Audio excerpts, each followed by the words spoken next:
Black Americans do not have culture. Black Americans do not have this. Black Americans are people of one night stand. Black Americans are lazy. Black Americans are that. Now they have answers for you guys. To all the immigrants that have literally enjoyed for Black Americans sweats, suffering, slavery, everything, but still have the guts, the audacity, the temerity, the effrontery to talk about Black Americans. Now, Black Americans have answers for you guys. And I will say, if you watch this video as an immigrant and you have still not changed, that means you will never change again in your life. Anyways, welcome back to my channel. My name is Sonia. Subscribe, like, comment, and share. Credits belong to the original creators of every single clips and stitches we have in our today's episode. And with that being said, let's dive right into this video and hear the sweet answers that are coming from my various Black American people. And I'll be back with commentaries. But first, I want to say a very big thank you to every single one of you subscribing, liking, sharing, dropping commentaries. I do not take you guys for granted. You guys are absolutely the best. Now, with that being said, let's dive right into this video and I'll be back with commentaries.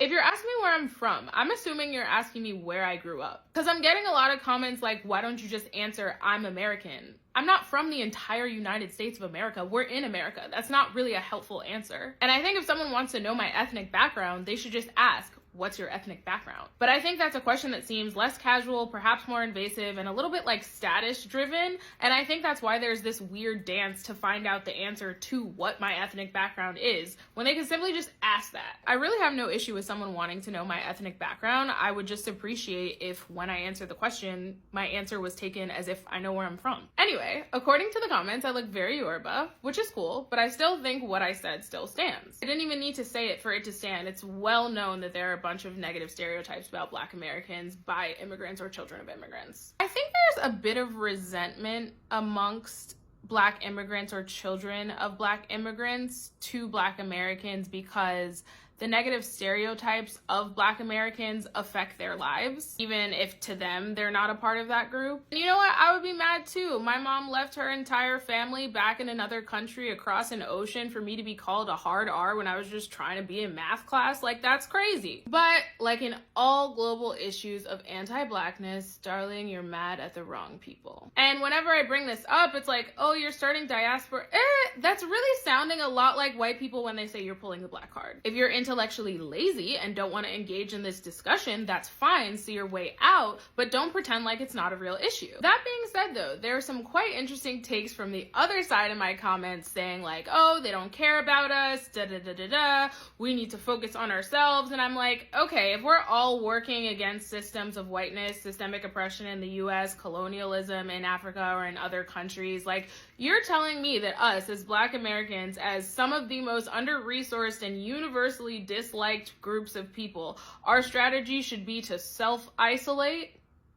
Machiavelli would have loved you. Not only is that a terrible strategy, that's something I'm not interested in on a personal level. Like, I have deep, close personal relationships with people from all across the diaspora, and I think the problem is with these ill-informed takes is you just like don't know people in real life. The only experience you might have had with someone from a different part of the diaspora as you has been a negative one, and so you categorize them as, oh, they all hate Americans, or oh, they're all ghetto, or whatever, and it's like, it's literally not true. Get out of your bubble. Whenever I talk about issues of anti-Blackness, especially on a global level, I don't like to just complain. I like to actually provide solutions that have helped me in my real life. And for me, that's just very real intentional relationships that you seek out with people who are not necessarily a part of your community. You won't understand everything about them, but you will see their humanity. And I think that's what everything should be about. So I was having a conversation with a friend yesterday, and we were talking about Caribbean cultures, and Black American culture came up, and he was talking about how, Black Americans don't have a culture.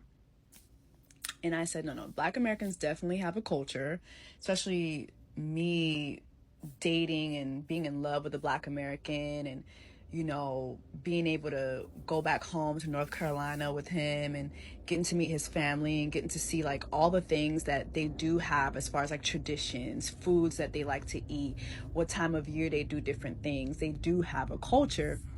And I had an epiphany when he was saying that, but I didn't get to say it in the moment because the conversation was going so fast. But I had this epiphany that as a Canadian-born Haitian woman living in America, everything I'm able to do is because I'm living within Black American culture. When I think about my career and all the big things that I've done, Black Americans have been tied to that. My first big network job was at BET, and that was because of a Black American woman by the name of Tanya Hoffler, who's been in the business for years. She saw something in me and she gave me that opportunity. And mind you, she gave it to me at a time where people in my community were telling me how I wasn't gonna be anything and I ain't shit and I'm a nobody. And they were doing all this because I had asked a DJ to stop tagging me in promotional flyers for parties that he did not want to pay me to attend. And their response to me was, "You're nobody." Meanwhile, a Black American gave me a job at a major network. I have a job with Hulu right now, and that came from Black Americans. I had a podcast for rap shit called Chat Shit, and that was on HBO. And you know why I was able to do the Chat Shit podcast on HBO? It was because of Issa Rae. That was her show, Issa Rae, Black American. I have been able to thrive because Black American culture exists. And I think that a lot of us that are, you know, Haitian or Jamaican or Nigerian or whatever, African, or even those of us who are Afro-Latino, or even those of us who are not Black, who get to profit off of Black culture more than actual Blacks get to profit, you really have to give Black Americans their flowers, because a lot of us would not be able to thrive the way we do in America if it wasn't for Black American culture. We literally live off of Black American culture while we live within it. I'm literally a Canadian-born Haitian woman living in America, and I get to pay my bills off of my personality, off of the things that I say, and that is because of Black American culture. Within the Haitian culture, the things that I say is very not accepted. You know what I mean? And me being able to be bold and confident and say the things I want to say and say what I really want to say, when I want to say it, how I want to say it, that is because of the Black American culture. And I will always be thankful for that. And I think that those of us who are not Black American, but living here, especially those of us who are living here, we have to honor Black Americans. This is their fucking land. This land is their land, and we're on their land. We are on they shit. So give them their fucking flowers. You can always tell an African apart from an African American. Y'all are not like us, etc. As an African, I am baffled by why we are fighting so hard to be grouped in with Black Americans and tell them that they do not have a Black American identity that they need to protect and be proud of. Like, we're not the same. Even Black Americans themselves, as a group, always tell people that they are not a monolith. Black Americans, right, as a group, of course, have their own cultural identity that is distinct from Africans. I don't care, and I think this conversation is mainly coming from African, first generation Africans born in America, because I think for a lot of you all, there is a bit of an identity confusion. Because when you go home, you interact with people that share your respective African identity, whether it be Gambian, Ethiopian, South African, whatever it is, that is the world you exist in. When you come out of your house, though, you exist in whatever American culture is, you exist in that, and you're, I guess, having a tug of war with figuring out your experience, your unique experience in that dynamic, right? Which is understandable. But I think in trying to figure that out, we don't have to tell Black Americans that they do not have an identity that they have exclusive ownership of, right? Like, why would we do that? That doesn't make sense.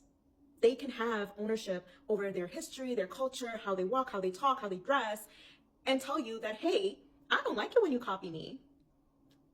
Figure out your own identity and don't encroach in my spaces. Like when the conversation was happening around Essence, I just did not understand the dissonance that was happening with Africans telling Black Americans, well, what's wrong with that? We're all one. That is a language of erasure, first of all.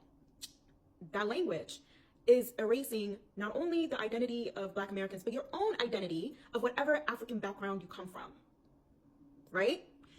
And second of all, Black Americans are allowed to have their own spaces that they've built and have a say-so over how it evolves without the uninvited opinion of Africans. And I understand why this conversation is happening now. If you look at history, this is a very unique time of Black Americans and Africans really converging in their day-to-day lives and having to interact with one another and in one another's spaces, right? I think this is a very unique time in history. The past, I want to say, since the 1990s, this is a very unique time where Africans are not just existing in America as immigrants, but they are now existing as Americans, as first generation, second generation, so on and so forth. And so the worlds are colliding a bit more. And because we have not been having these conversations, now is the first time where both groups are having to confront one another. And we call it a diaspora war because it's not being had in a healthy way, right? In a respectful way. But there is something to say about let's have a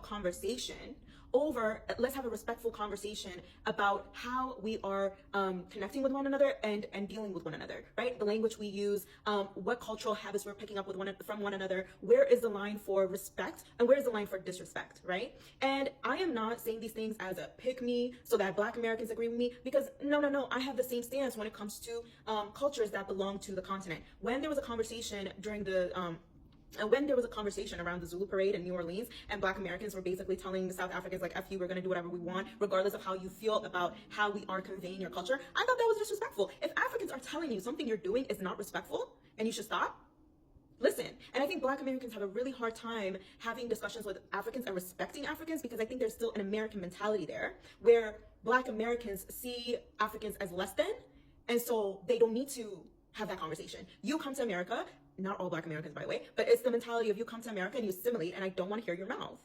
But that's not the world.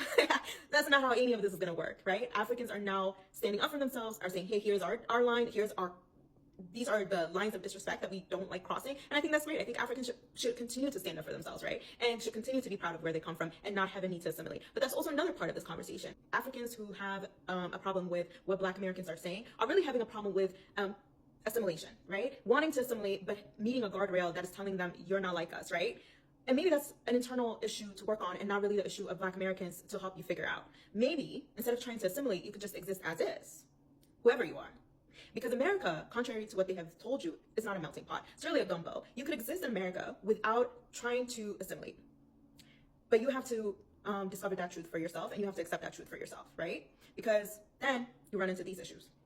So yeah, I would just like to get to a point in history where we are able to have educated dialogue about these issues and not be dismissive to one another. Because let me tell you something. If you go to Ethiopia or Eritrea and you cosplay as an Ethiopian or Eritrean, as a person from those backgrounds, I'm not gonna like that, right? I'm not gonna like it. Because I'll look at you like, why can't you just live here in Ethiopia without cosplaying a Habesha? I don't care how many years you've been here. If you don't share that bloodline, that shared history, that shared culture, no, that doesn't make sense to me, because I have real protective energy around where I come from and my identity. And it's not in a xenophobic way. I'm not saying don't be here or whatever. I'm just saying whatever our identities are, let's respect one another. Let's not try to melt ourselves as Black people into this one thing, because that's literally erasing what makes us so beautiful. The different cultures, the different customs, our differences are beautiful. They're not meant to be divisive. They're supposed to bring us together, but in a respectful way. You can't co-opt the existence of another Black person just because you're Black, right? Just like I promise you, someone from Chile cannot go and cosplay a Mexican. Mexicans are not gonna like that, right? So let's have educated conversations around this. Let's actually have respect for one another and respect for one another's culture. Instead of being like, this doesn't make me feel good. Oh, well, hard conversations are hard for a reason, but you can still have them in a respectful way. And this also shows me that a lot of us don't stay around one another or have intimate relationships with one another. Like, Africans are not having intimate relationships and friendships and community with Black Americans, and Black Americans are not having it with Africans. Because if you were, then you would have a lot of understanding and room for dialogue and patience for dialogue to the other person, right? As someone from Chicago who was around many different types of cultures and who was fortunate enough to have friends who were Black Americans, who were from different African countries, I have a lot of patience to have these conversations because I grew up with people of different backgrounds. So I'm able to have nuanced conversations. And a lot of you may not be because you're not in environments where in environments or in community with people who share a different cultural background as you, even though they might also be Black. So yeah, but always stay Black at the end of the day. I remember I used to cheer for Jamaica in the Olympics. I was like, oh, look at them Black people. Oh, I was so proud of Jamaica, being the fastest and running, And then I heard them say, "True, have food. We stronger. We eat food on a hamburger and KFC." I said, well, I thought we were one people. No, man, I yarded this. I said, okay, damn. Okay. What happened this year?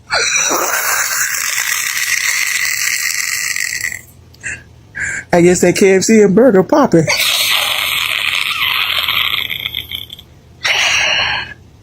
Because them girls on that running track, and then when you check the comments, we are one people. Oh, we one people when we win, right? But when you win, it's Jamaica. Listen now, this how they do. Remember when Lauryn Hill first came out? Nobody don't remember that? Jamaica used to talk about, look how she fuck up Bob Marley's song. Then they found out she had a relative in Jamaica. No, man, I'm not Jamaican that. I'm not a Yankee that. Then when we uplifted Lauryn Hill and she became famous, no, see her father Jamaican. FBA family.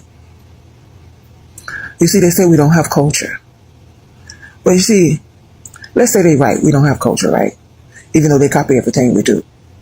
We have dignity. Watch out. That's how they say, watch out. Watch your family. Okay? Because they take this thing for a joke. I saw some people in my comments talking about, I look Congo, I look more African than they do. And one said, yeah, I talk like a tether. Niggas. My daddy, Black American. My mama, Black American. Huh? I'm the only one in my family talk like this. You want to see some hood niggas? You go find my family in Florida. And they tell you who I am, niggas. I'm straight up Black American. I'm a nigga. I'm a bush woman. And see, you're mad about it because guess what? We can't chat patois Meridian. You see me? Come and go there. Me are the first original blood clot woman. So me can chat when me want chat. And when I want to talk like an African, you see, I can speak that too. And you see Turkish? Marba. That's the scene. In. Chokin. Inshallah. Black America is everything. Everything is within us because everything comes from us. FBA, they mad. Something about what that FBA brother stuck with me when he said, when they asked him, so what did y'all do? Just appear in America? He said, did you appear in Africa? If you can appear in Africa, so we can appear here. FBA, they mad. They're not only jealous, they mad because it's more of them than us, and we the only one free. I said it. We free here. All of the problems we have, we still more free than them. Think about it, family. Not only did we get free, we make a way for them to come and feel it. And y'all know if it was the other way around, they wouldn't do it. So they mad because we stay on code. Check this out, family. You see how it took decades for them to destroy our family structure. They started to push crack and disease in our neighborhoods, and right after, what did they do? That was the 80s, right? 70s, 80s. That's when you start seeing a migrant of Caribbeans coming over here, right? To try to replace us, right? But when they... And with all of that, right? It took them decades and generation after generation to destroy us. To the point where they still can't stamp out our code. Right? They just got here and worse than us. It Haven't been 2 decades yet. And they were fucking up. You see, I know the Jamaican culture and the Caribbean culture. Everything they used to blame America. Anytime somebody gay, a foreign them pick up that from. A foreign lifestyle. Jamaica, Caribbean, full of body man now. Full of woman, we like woman. And if it's there now, it's been there. Drugs, full. Africa, full of homosexuals. Huh? Who you gonna blame? They got y'all in a matter of 1 to 2 decades. It took them decade after decade after decade. Huh? They hung us from trees, they whipped us, they killed us, and they burned us, and they still couldn't stamp out our code.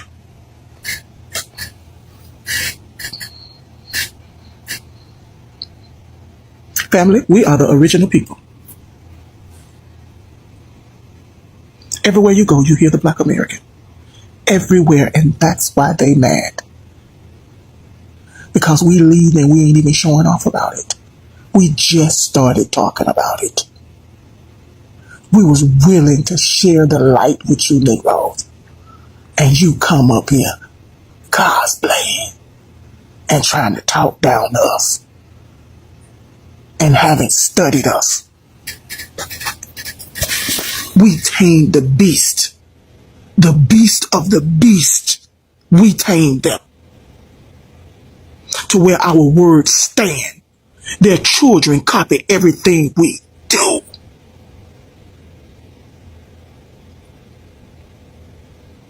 I can look a crap in the face like this and they stand down. FBA family. That's why they mad. It's more of them in numbers. It's just a little bit of us here. Not only are we more physically free than them, we're spiritually free too. And they know it. And they mad because they can't get on that level. They're waiting on their God to open the sky. And we open it and they say, we are God. We are your God. And when you put us down, that's when you went down.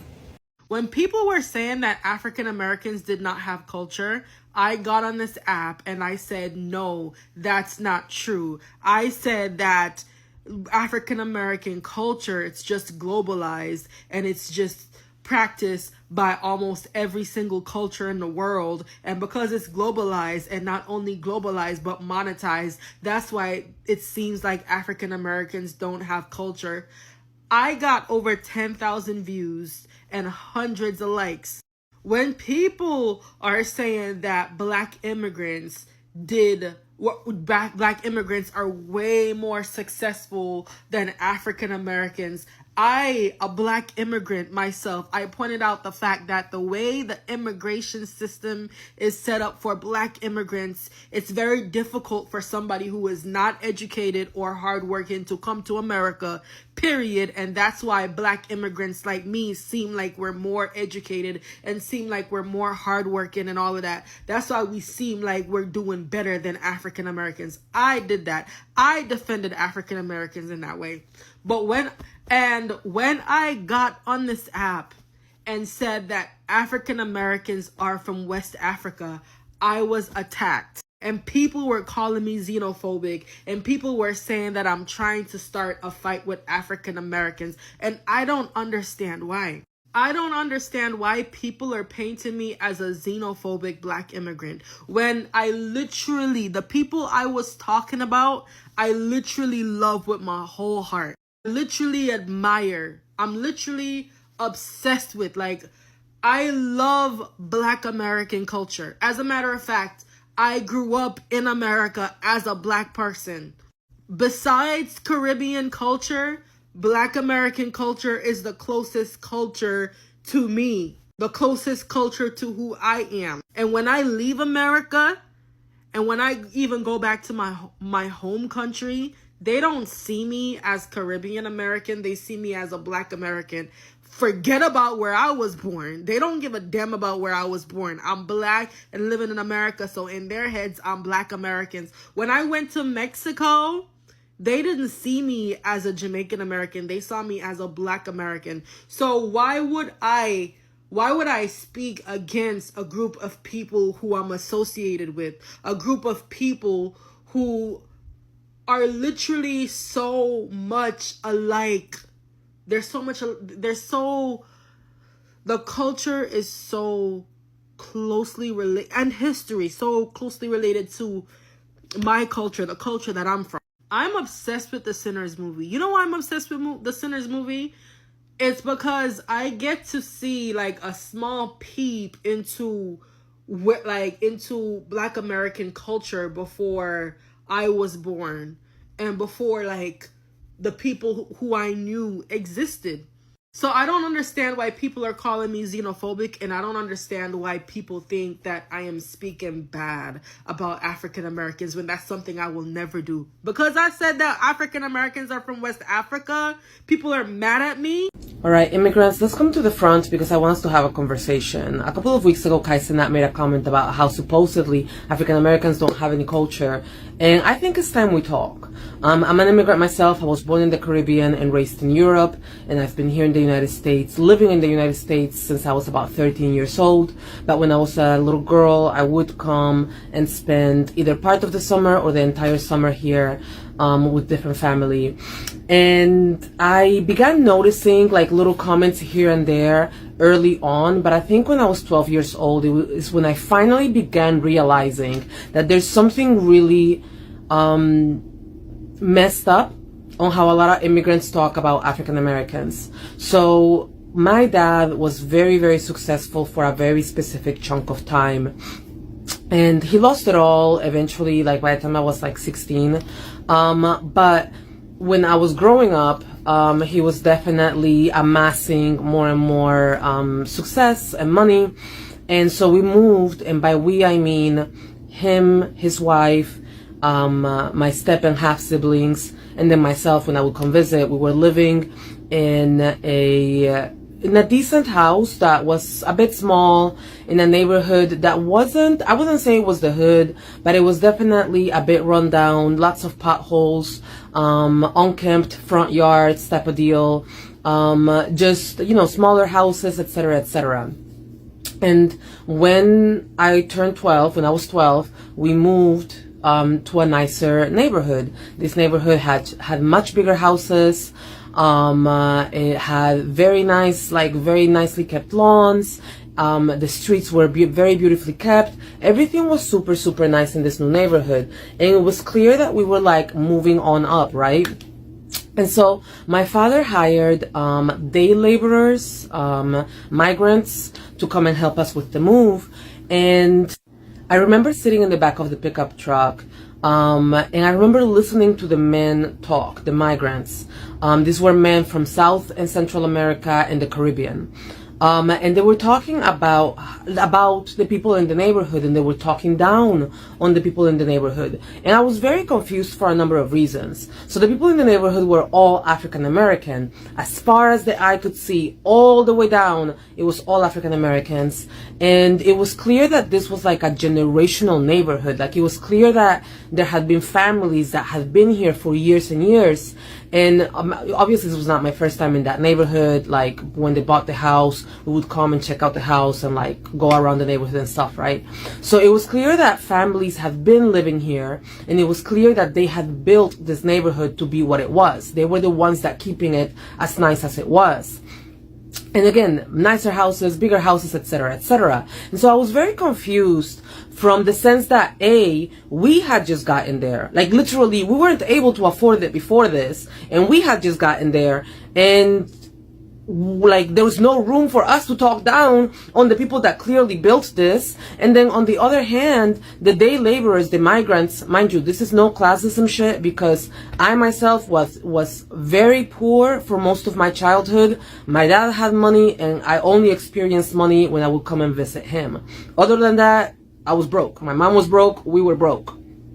And so this is no classism shit, but the day laborers, I was also very confused with them because it was very much like, can you even afford to live here? They built this and they've been here. You can't even afford to live here, and yet you're talking down on them.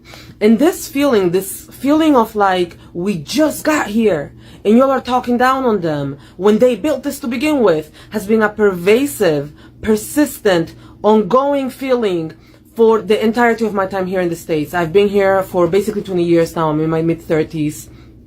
And I have been so annoyed by seeing this over and over and over again for a number of reasons. First of all, because you wouldn't be able to be here in this country, period, if it wasn't for African Americans. Not only because they built this country on free labor, literally built this country on free labor, but also because through the 1910s and the 1920s, the United States was passing act after act after act that was forbidding us, migrants of color, to come into the country. The acts that they were passing was forbidding Mexicans, was forbidding Chinese folk, it was forbidding any migrant of color to come into this country.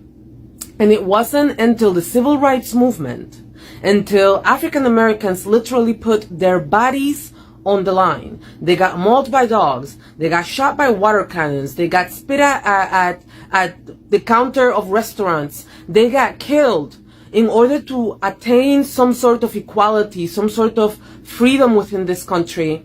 And thanks to them, within a year of them winning the Civil Rights Act, the quotas for migrants of color were abolished. If it wasn't for African Americans literally putting their bodies on the line, you, migrant of color, would not be able to step foot into this country. And so I need you to understand that you should be extremely grateful, not only for the fact that they built this country, but for the fact that they won the freedoms that allow us to be able to be in this country and create a better life for ourselves. But that's not all. The other part that really frustrates me about this is that African Americans have been the cultural pallbearers for the entire globe for decades. And I'm talking about anywhere that you go in this world, you will encounter African American culture. Music, clothing, hair, anything, everything. Anything and everything that they come up with, you will find it in Spain, you will find it all across Europe, you will find it all across Asia. And what I find to be extremely frustrating, in line with the comment that Kai Cenat made, is that y'all will take their culture, enjoy their culture, turn around, and then not give credit where credit is due, and then look down and talk down on African Americans. And to me, that makes absolutely no sense. And I need you to understand that all the stereotypes that y'all like to heave upon African Americans, all the things that y'all claim they are, y'all claim that they are ghetto and hood, which I have another rant about that and how y'all talk about ghetto and hood and all that stuff, but a different video. Y'all say that they're ghetto and they're hood and they're uneducated, whatever the hell the things that y'all claim they are. I would rather be all of those things than to be a liar, to be a thief, and to be a hypocrite. Because if you're taking their culture, lying about where it's coming from, and then continuing to enjoy it, you are a thief, you're a liar, and a hypocrite. And frankly, I'd rather be everything that you say African Americans are than to be those three things. And so if you're one of those people, whether you're here in the United States or you're a K-popper in Korea, I don't care. I don't care, I don't care, I don't care. If you dare use anything that African Americans have created and then turn around and look down on them, whether that be culturally or even being able to be in this country, I need you to do better. I need you to do better. I need you to do better. I'm over this. I'm so tired of this. Like, do better. Most of the stuff y'all consume is Black American culture. Most of the stuff y'all see, hear, listen to, wanna wear is Black American culture. Yet y'all give white people your flowers for what? What y'all giving white people your flowers for? Like, I really don't understand it. Next time y'all say, I love the 90s style, I love the Y2K style, I love baggy clothes, Black American style. That's Black American culture. Next time y'all say, I love rock music, and y'all think of Elvis Presley. Rock music didn't start with Elvis Presley. Rock music started with Black Americans. Country music started with Black Americans. House music started with Black Americans. Techno is Black music. Hip-hop is Black music. R&B is Black music. Blues, jazz, gospel is Black music. Everything that y'all consume, most of the stuff, is Black music. People dress like Billie Eilish. Billie Eilish is dressed like TLC, Da Brat, and MC Lyte. But y'all don't know who that is, so the conversation doesn't even make sense. You know, like, I'm so sick and tired of people thinking Black Americans don't have culture when they are the culture. Y'all love the gift and not the giver. Y'all love everything that Black people produce, but y'all don't like Black people. Y'all love everything that Black people give you, but you don't respect Black people. Y'all love everything that Black people, it only exists because of Black people. You only exist because of Black people. If it wasn't for a Black woman, y'all wouldn't even be here. Yet y'all want to hate on Black women. All of that shit don't make sense to me. Everybody hate being Black, but they use Black to get what they can get out of it. Right. That's one thing I know. So I want to say to my people, when you see people talking shit about Black people, trust me, it's an insecurity because they not Black people. Black people are the people everybody try to be alike. Go to Iceland. You will see Icelandic citizens acting like us. We are the culture. We are everything, but we are in direct war with the government. The government refuses to let us raise up in any way. They not worried about them other people. Them other people don't want nothing but rights to be able to do sucker shit. Black people, the people they went and captured and made build this country for free, we are public enemy number one. Because if we realize who we are on a united front, we can't be stopped. Yep. That's what they know. So they will always have us bickering. They will always have our women taking pictures with filters on the internet and starting to believe that's really them. We in a bad spot. So when you see people talk crazy about us, I guarantee you, man, it's insecurity. 100%. It's insecurity, man. Don't fall for it. I ain't got time for it, to be quite honest. I mean, like, yo, I'm just saying, here we are, all out here trying to survive. But Black people got it worse than any other group to ever set foot in America. Nobody has it worse than us. The shit that we've had to do and tolerate is unimaginable. But still, everybody want to be like us. That's right. Foundational Black Americans have to be the most divisive people I've ever seen in my life. Now, I'm an African that was born and raised in the UK.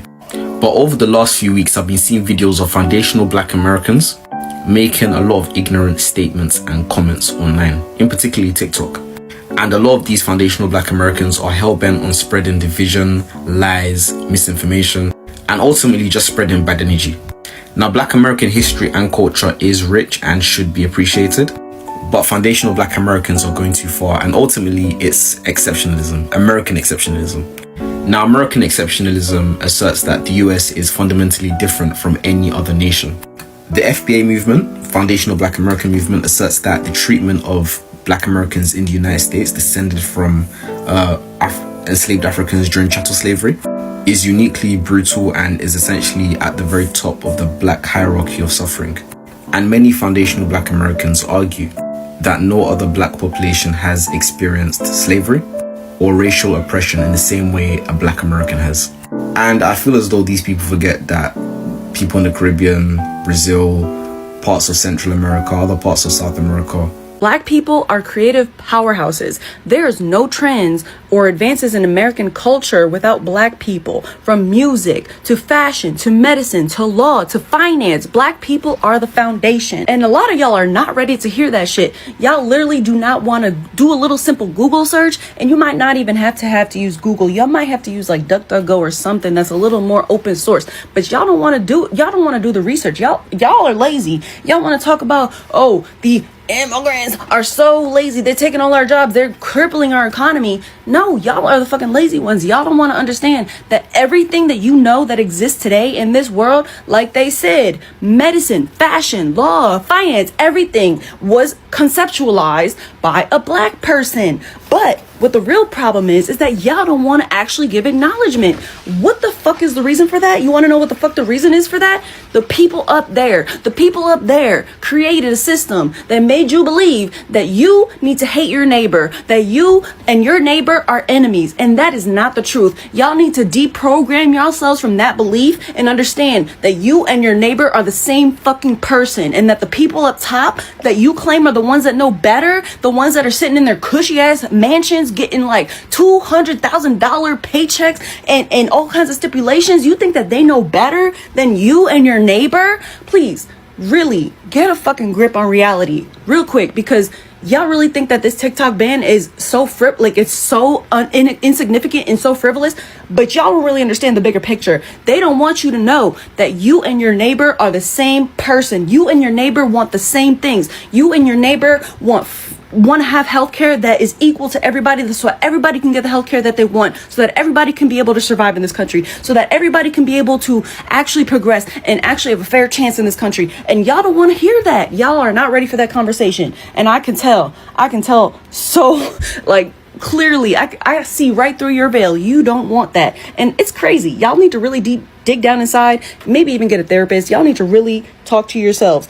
Talk to your inner selves and understand where that hurt is actually coming from, because I'm sure it came from the top. It came from the top somewhere. Y'all really need to talk to yourselves. Y'all really need to start asking Jesus what is actually right in this world. Because I don't know if y'all know, Jesus was poor. He chose to be poor, and he actually said, help the poor before anybody else. And y'all literally sitting here abiding by the rules of some fucking billionaires. That's crazy. That is crazy. Y'all need to wake the fuck up. Wake up, because if you know anything about the history of this country, you will know that it was taken by force from the black and brown people. And y'all are okay with it. Every single day, y'all are okay with it. What is wrong with y'all? Like I said, go to therapy. I know BetterHelp is running ads on TikTok. Go sign up for BetterHelp. Go talk to somebody and actually dig deep down and heal that trauma and that guilt that you have. And actually help the fellow man. Help your neighbor. Like Jesus said, help your fucking... Black Americans have no culture. But let's break that lie real quick. We gave the world jazz, blues, rock and roll, hip-hop, gospel, funk, R&B. From breakdancing to the electric slide to TikTok challenges. The rhythm began with us, our soul food. Built on love, legacy, and survival. Seasoning, flavor. That's Black American brilliance. Our hair is art. Our style gets copied every season. They study our drip like it's a major. They talk like us. From period to no cap to its giving. AAVE. African American Vernacular English seems to be the internet. We built movements, invented solutions, redefined greatness, and we did it while fighting to be seen as human. No culture? That's funny. Nope. We are the culture. Foundational Black American culture built this country, and the world copies it daily. People say Black Americans don't have a culture. They never really come from Jamaicans or Haitians. They only come from mainland Black Americans, which is funny because they will say that while rocking half the stuff that we innovated and or created. If you listen to rock and roll music, if you listen to gospel music, if you listen to R&B music, if you listen to hip hop, if you listen to pop, if you listen to techno, if you listen to house, if you listen to dance, all of that comes from Black culture. If you're big into street fashion, that comes from Black culture. Hell, if you got a lock on your door, that comes from Black culture. Hell, even if you eat mac and cheese, that's Black culture. I don't understand why there's this disrespect towards us when everyone steals from it. But like I've been seeing others say as of recent, we're going to stop explaining ourselves to them. Not only are we going to stop explaining ourselves, we're going to start gatekeeping. Unless y'all motherfuckers respect what we have, y'all will not be able to be a part of it no more. Fuck that cookout shit. Be black, just not treated like black people. They want the culture, not the consequences. The music, the slang, the clothes, the whole vibe. But the second racism comes up, now they don't see color. Now it's why bring race into it. They love blackness when it entertains them. They reject it when it challenges them. They consume it, but they don't defend it. This isn't appreciation. Appreciation comes with respect. This is taking what looks good while ignoring where it came from. Look at Famous Amos. He built the brand, lost ownership through business deals. The company made massive profits. The creator didn't benefit the same way. That pattern repeats. For centuries, black creativity was absorbed, rebranded, and rewarded elsewhere. It becomes mainstream, but the origin stays invisible.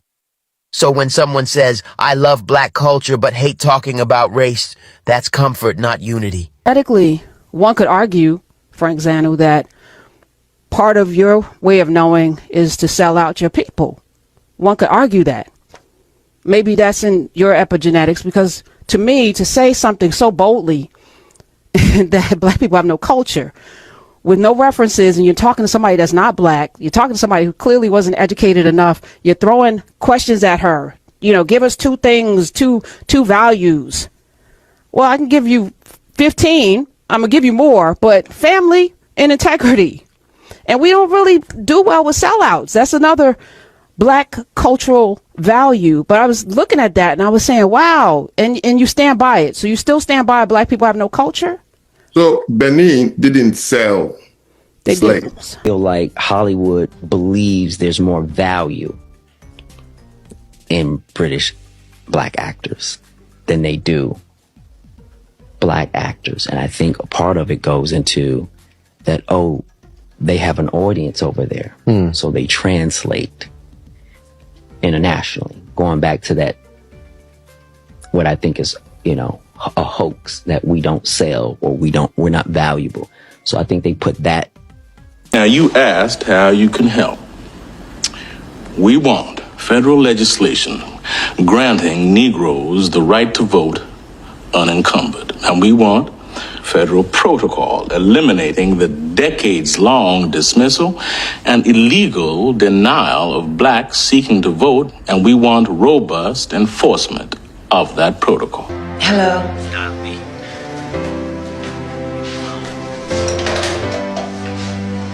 Same thing. I'm tired.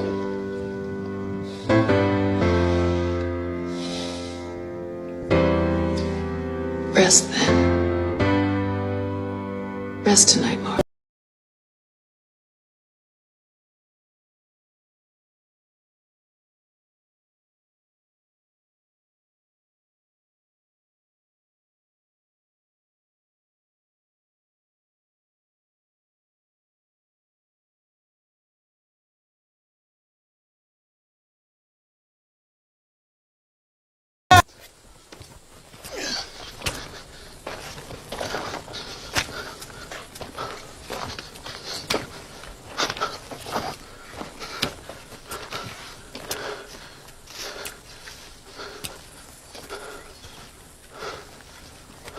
Your name is Platt, is it? Yes, sir. My name's Sarah Rector. The state gave me 160 acres on account of my ancestors, and there's all along. Well, how do you know that? God gave me the ears to hear it. Do you hear it, Blue? There's oceans down there. No, about England. Where do you still live in England? Yeah, I still live in, I grew up in Peckham, southeast London. Okay. And now I live in a place called Elephant Castle. But it's amazing the accent that you do on the show, because you really seem like you're an American. Oh, wow. I mean, that's, well, that was the object, I guess. That was your intention. How did you do that so well? Wow. So I have a dialect coach. His name's Dub C. Okay. And he's from West Side Connection. He raps with. Oh, the rapper. Okay. Yeah, real OG. Okay. And it was amazing. That's your dialect coach? I know, right? So you could understand I was petrified all the time. So I was staying downtown where they put me, and he called me up, and he was like, yeah, what's up? It's Dub C. Yeah, I'm going to be your dialect coach. They want to call me a damn dialect coach. Anyway, I'm downstairs. This is me. What? He's like, yeah, come downstairs. I'm like, how do you know where I live? He's like, don't worry about it, homie. Ain't nothing but a G thing. Click.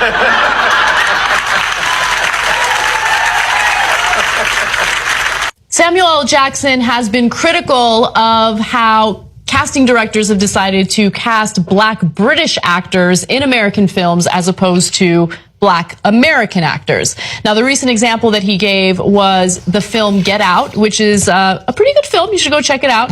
Jackson suggested that Jordan Peele's satirical horror film Get Out, which starred British actor Daniel Kaluuya as an African-American man falling victim to white liberal racism, could have benefited from having an American actor as its lead. He says there are a lot of Black British actors in these movies. I tend to wonder what that movie Get Out would have been with an American brother who really feels that.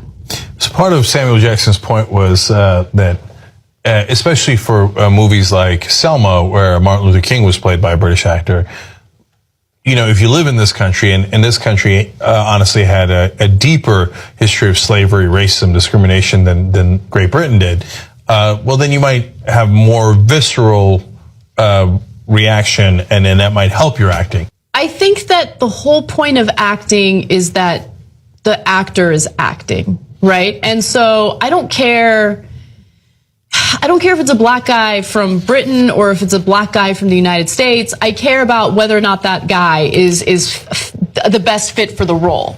And so I thought that in this case, the actor did a great job in the role. And so I understand the concerns of Samuel L. Jackson, but at the same time, I just feel like it's an unfair criticism, because if you're just casting people who play themselves, then it's not interesting, right? I think that actors are supposed to act, and in this case, that's exactly what happened, and the actor was great.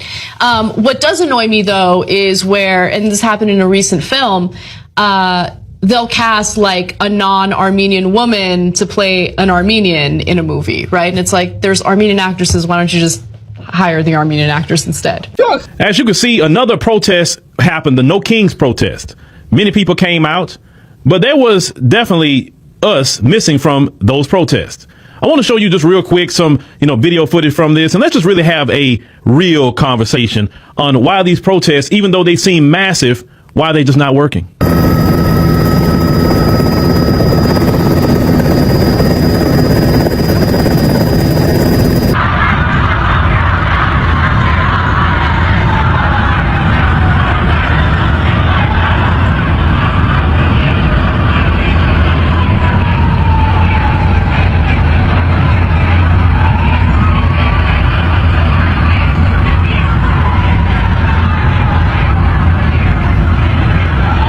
Even though you saw there were massive numbers, at least in those videos, a lot of places it was kind of sprinkled, wasn't as big as those. Whether people were paid to show up or not does not matter. A few things that we have recognized with a lot of these protests. A lot of times they're massive. There's a lot of white people in these protests. And we see the police don't even do you anything. The police don't rough you up. The police don't beat you down. The police don't shoot you in the face with rubber bullets. The police aren't mass arresting you, aren't doing anything like that. They're letting you protest and just go back home to your house. That's one thing we have noticed repeatedly about these protests. We know the moment that we step foot out there, it's on and popping. We know when we step foot out there, we are the human shields. And then everybody else behind us is throwing rocks, stealing, looting. And then we get blamed for it. We say that black people are violent. Black people are thieves. Black people looting. This is black people's culture. What about black on black crime? What about black single mothers? What about black people's education? What about black people in prison? See, when we remove ourselves from the situation, none of that's coming up. They can't blame us for anything. And this is why a lot of people are frustrated who want us out there, is that now the spotlight is on you and yours, not on ours. Why we should go sign up to get beat down and arrested and propagandized? They use that footage to propagandize us throughout the world. This is why people in other countries say, well, I was told to stay away from black people because on the news, we see all these images. Who putting out the images? Who putting out the propaganda? The folks. So they can demonize us throughout the world. They do that. So instead of giving them footage, we don't have to, right? We are arresting. We have failed back. But the reason why they keep on trying to tell us, why don't y'all come out? Why don't y'all come out? The main reason why they really want us to come out outside of all that I just said is that none of these protests has the soul of America. We know Joe Biden talked about that, but them folks don't have no soul. You can say it, but you just don't have it. We are the soul of America. We are the salt of America. If you remove us, which we have removed ourselves, you have something unseasoned and bland. All these other groups know this. They may not articulating it how I'm articulating it, but they know without us, it don't work. Sure, they have a massive number, but it's weak. It has no substance. It doesn't go anywhere. They have what you call quantity, but we make it have quality. We make it have meaning. We get global attention on anything that we're doing. Even in our negativity, people want to follow. You understand? Anything we do is a trend, no matter what it is. Whether it's something we thought of that has a lot of ingenuity or something we thought of that's just something we do coming out our house and we just wearing it outside. Everything we do is a trend. People say, what are black people doing? What are they saying? What do they listen to? What do they follow? Because we are the soul of America.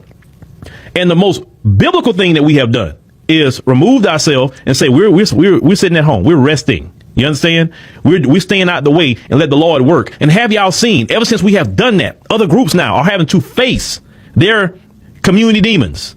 They're having to face their anti-black racism that they have in their community. They're having to ask why black people won't come out. Why black people are saying things they're saying online about us. And they're having to admit, yeah, you know, black people are right. They're 100% right. Yes, we are doing this. We are saying this. And let me tell you something about the folks. Because some of the folks, I've been seeing some of them kind of giving themselves a pat on the back about that protest. Oh, a lot of us was out there. Yeah, a lot of you will easily go out there because it doesn't cost you anything. See, you go out there with your dog and your husband and your kids and you take pictures that you were there and you try to use that to other people and say, hey, you know, I was at this protest because I was against the discrimination. I was against this. I was against that. Yeah, but here's the problem. You're willing to do something as long as it don't cost you nothing. As long as it doesn't cost your comfort, you'll do it. As long as it doesn't cost your privilege, you'll do it. As long as it doesn't shrink the wealth gap, you'll do it. Trust me, I know you. These other groups don't know you, but I know you. What you do is performative. That's all it is for you. It's something to go do on a Saturday. You understand what I'm saying? Because if you were really serious, you would be the main one because you the one owe it. Cash payment reparations. If you're not supporting cash payment reparations, I don't want to hear nothing you got to say. Because when Donald Trump and Elon Musk and them started Doge and they started talking about all the billions of dollars y'all were giving out to people for stupidity in this country and all these foreigners, I'm like, oh, hell no. We need our reparations. This country got it. And if any of them saying no to reparations, then they nothing but an anti-black racist that don't want black people to have anything. And these other groups you have said no to. And we have played that here. You said no. Okay? My issue is this. We as black folks don't even need to get off our square. You want to do something? I'm here. We can't sit out for a long time. We ain't sat out long enough. We ain't sat out even a year. No, don't listen. Do not get wary and rest. Rest. Stop. You don't have to do anything. These other groups have never reciprocated. These other groups don't even support reparations. Let me tell you something. Let's talk about the Latinos in California. With the California Reparations Commission, Latinos, you could have supported that. Asians, anybody else, you didn't have to go out there and do nothing. All you could have said is, yeah, black Americans need to get their reparations. There's not even a lot of black Americans in California. We say, but black Americans need to get their reparations in the form of cash payments. I support that. And if y'all would have done that, Latinos, in California, if y'all done that one gesture, black folks in California be with you. Actually, black folks all over the country would be with you. Because they say, hey, man, the Mexicans in California, they down, man. They truly black and brown. See, what y'all didn't bank on. Y'all didn't bank on them folks to turn against you. You thought they always going to, listen, what we're doing right now is almost like a little example if we wasn't in America. It's just a small example, right?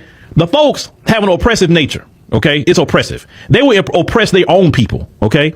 So since that's part of the culture is oppressing each other, they've done it in Europe, it's European history, you can go look it up.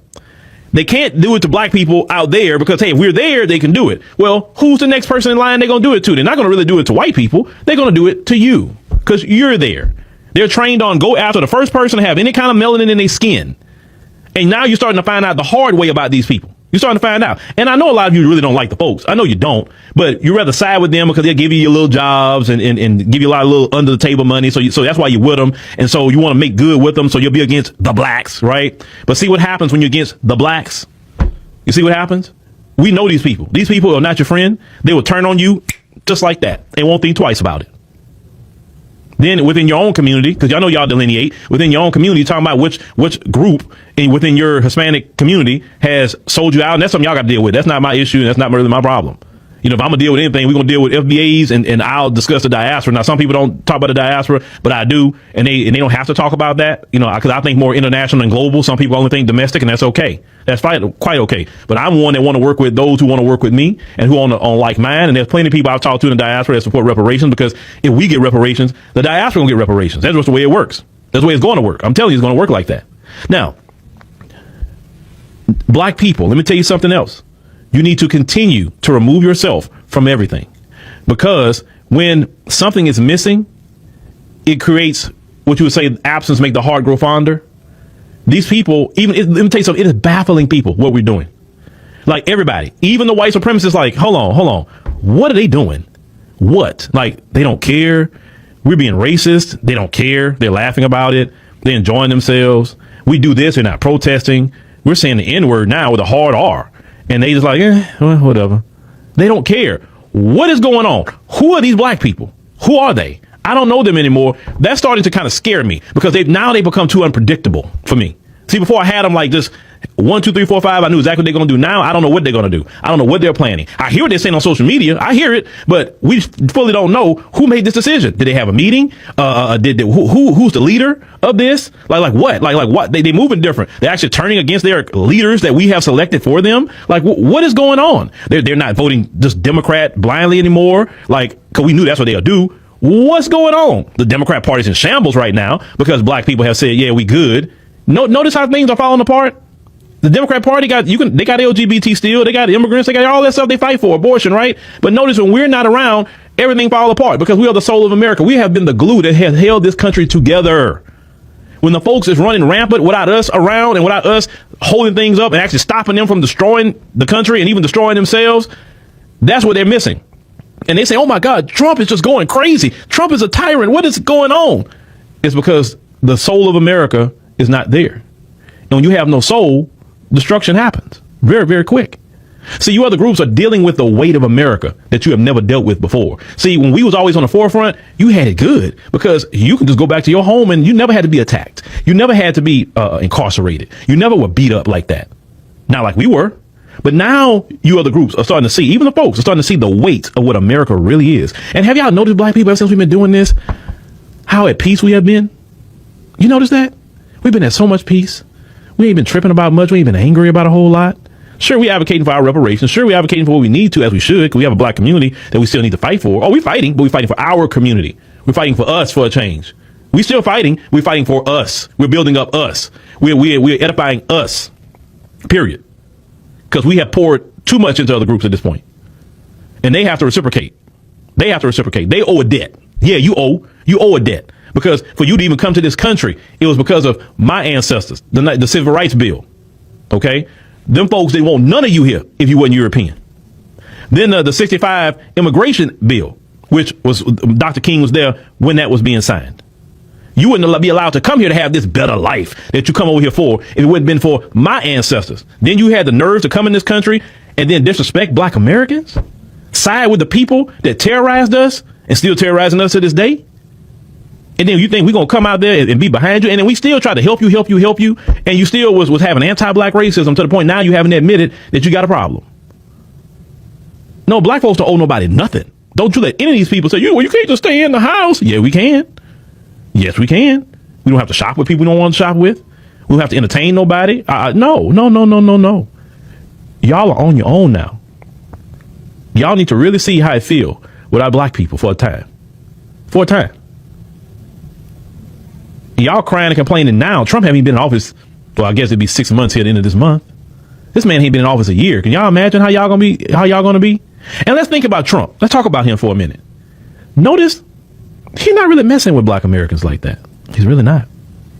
He's messing with everybody else, but he's not really messing with us. Yeah, he is. He's taking it. No, he's not. Because Trump can't do nothing to us that haven't been done already.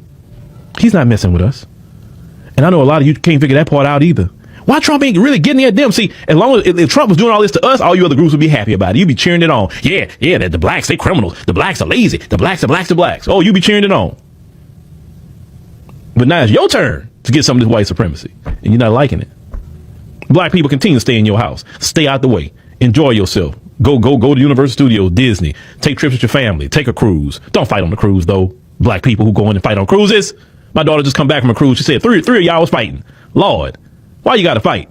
See, I'm the type of person, they need to raise the prices because to keep certain people out. I love my people, but certain people I don't want to be around in my community. Stop fighting on the cruise ship. Because you're trying to make us a stereotype, and I can't stand that crap. See, we got a lot of inner community things we need to fix, like that crap, like that. Instead of worrying about other groups and what they got going on. But black people stay put. Stay put. It is biblical. Because see, sometimes God can't do certain things with his people in the way. You understand? Didn't God come to Lot and them and say, hey, get your family and get out of Sodom and Gomorrah because I'm going to destroy this place? Didn't he say that? Didn't he tell the children of Israel, stay in the house, put the blood of the lamb over the door, and if the death angel come by and see that, he's going to leave you alone. But he told them stay in the house. So it's biblical of staying in the house as a group and letting God work. I'm preaching on this Sunday, right? Sometimes you got to move out the way. You done enough. You done sacrificed. You have died. You've been beaten. You've been pepper sprayed. You've been shot with rubber bullets. You have been propagandized. You have been ostracized. You have been mass incarcerated. You have been disrespected by all. Now it's your time to move out the way and let God work. And that's what we're doing as a community. We ain't harming nobody. We're not advocating for anything to happen to nobody, but we're staying in our homes. And it's been a beautiful thing. See, you should have done right by God's children. And maybe this wouldn't have happened. But you sided with those who had a history of enslavement, colonization, bloodthirsty, dropping bombs on people. That's the people you side with the people who even destabilized your countries. Those of you in Latin America, who destabilized your countries? Was it black Americans? No, it's the people you came over here siding with. And you really thought those people was going to be your friend in the end? Please. They destabilized your homelands. They're never was your friend. But, some of you thought that you can link up with them. And okay, let's talk about this. American culture is American culture. Any questions?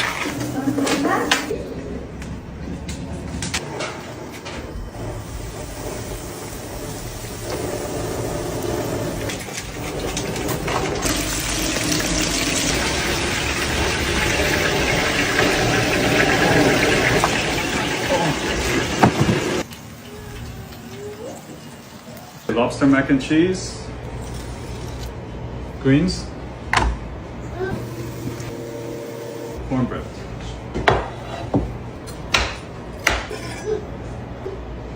Not bad. Really? 이건 뭐야? 오, 잘했네. Delicious. You try to die.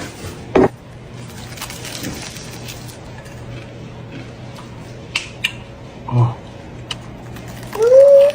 It's good. 잘했어.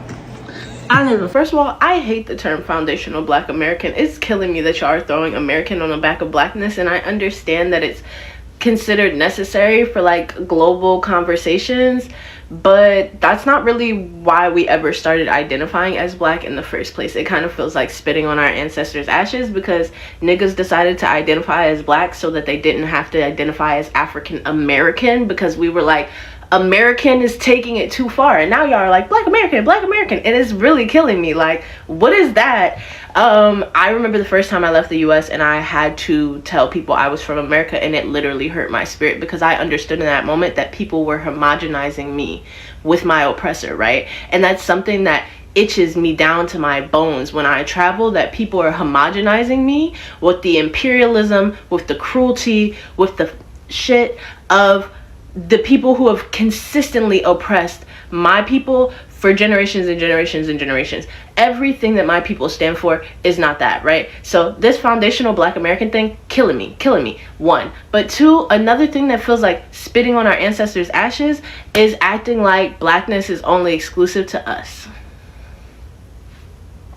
Acting like blackness is only exclusive to black folks in the US is the antithesis of what blackness was meant to be. Blackness is meant to be expansive, and there's a reason why the civil rights movement went on a global tour to expand the identity of blackness and say, I see your struggle over there, you going through that because you black too. You know what I'm saying? You going through that because you black too. There was a reason why people went and built all of these relationships and alliances, and not just to other black people, but to brown people as well, to poor people as well, right? To people who were underrepresented, who were who had class why can't I get it out? who were impoverished under the system of classism. You know what I mean? People who were degraded under the system of classism. Like, the civil rights movement used blackness as a unifier.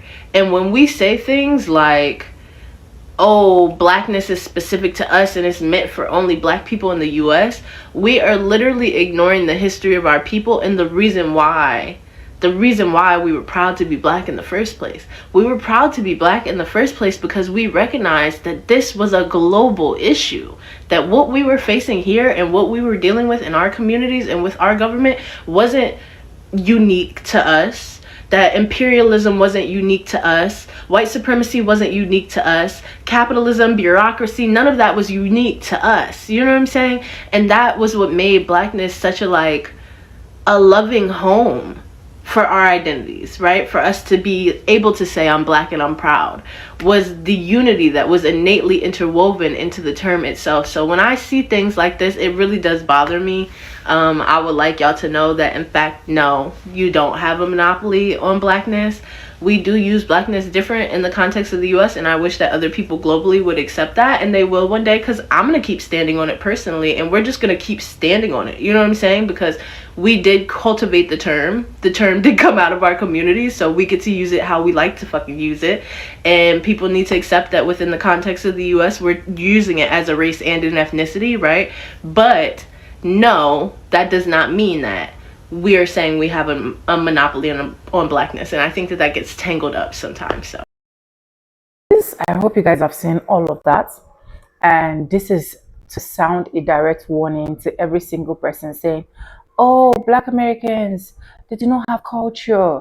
Oh, black Americans, they don't know who they are.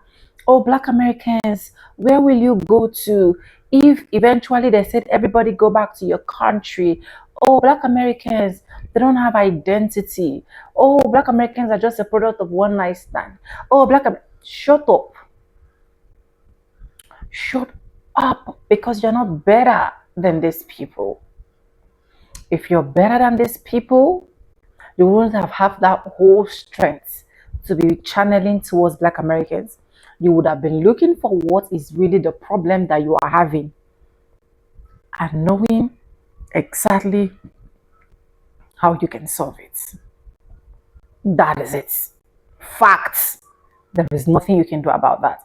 And I love the fact that this man actually gave a lot of breakdown that to every single black American that I say they don't have culture. What is the music that we are enjoying? What is the food that we're eating? What is the clothes, the Afro beats that we've been listening to? A lot of what every other country is reshaping today are products of black Americans. You know, one thing they have really done to black Americans is people not giving them accolade, credit as they are supposed to give them. Instead of giving them accolade or credit, they rather take it to another person and rather clap for those people instead of to clap for the main source creator, which are the black Americans. And I'm happy how the world is shaping a lot of things right now. I'm happy how a lot of information is being pulled out right there. I'm happy how a lot of black Americans right now are no longer keeping quiet. They are trying to make their voices heard. They are trying to make people know that we are not just blacks. We are not just black Americans. We are not just foundational black Americans, but we are the originators. And honestly, I will love a lot of black people to keep doing this. I would love them to keep rooting a lot of things out so that at the end of the day, those people that think that black Americans are nothing will now see the reasons why black Americans are ruling over them. That's on period. That's literally on period. Because to every fashion, to every style, down to food, down to Afrobeat, down to dressing, down to a lot of things, black Americans. So How else do we explain for you guys to understand? So if you're still in the business of maybe you're jealous of Black Americans, or you're hating on them, or you feel like they're lazy, or you feel like they're not even worth anything, have a rethink. Have a rethink, because ask yourself, what if Black Americans just disappear from the earth? What if foundational Black Americans disappear and every single thing they created, every single thing they invented have to go with them? What would be the world? What would be Nigeria today? I'm not saying that Black Americans are the sole heaven and earth on everything, but 70% of every single thing me and you are enjoying are the sole effort of Black Americans. Go check your history very well. If you're arguing with me, go Google. That is why we have Google, so that you don't come here and be like, oh, you don't support Africans. You're always against. I'm not against Africans, but I will never support bad thing. I will never support bad thing as far as or as long as I'm breathing. If Black Americans are wrong, I will come up here and say, Black Americans, these are the places that you guys are faulty. But for how many years now that I've been into Black Americans research, and I have a personal relationship with my Black American mom and dad, I've literally not seen anything that they've done wrong. The only thing is they have these gentle hearts, generous hearts that a lot of people are taking for granted, and of which is not supposed to. Because even to today, as I'm talking to you, I can never take my Black American mom and dad for granted. I respect them for everything. For every single damn thing. But anyways, let me know what you think about this video. Credit belongs to the original creator of every single clips and stitches we have in our today's episode. I want to get your opinion in the comment section. And I want to say a very big thank you to every single one of you liking my videos, dropping commentaries, sharing, joining my membership, and also dropping super thanks. I really do appreciate, and I do not take you guys for granted. But anyways, if you haven't subscribed, what are you waiting for? Do it, subscribe, like this video, drop me your comments, and lastly, do not forget to share for every other person to get this good news.